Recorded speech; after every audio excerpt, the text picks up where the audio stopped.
আসসালামাইকুম স্বপ্নপূরণ ইউটিউব চ্যানেলের পক্ষ থেকে স্বাগতম। দেখেন এখন আসরের নামাজের পরে ছাগলগুলো সব ছেড়ে পাতা দেওয়া হয়েছে।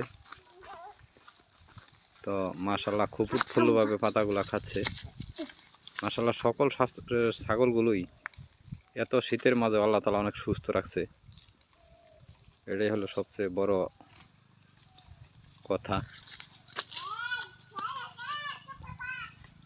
তো এই হলো আজকের ছাগলের অবস্থা। শীত প্রচুর, দেখেন ছাগলের লোমগুলো দাঁড়িয়ে আছে। একটা ছাগলের একটু সমস্যা, এই ছাগলটার পেটের সমস্যা, এটি বেশি খাওয়া দাওয়া করে ফেলেছিল 2 দিন আগে। তো মাশাল্লাহ আজকে মোটামুটি সুস্থ হয়ে গেছে, খাওয়া দাওয়া করতেছে।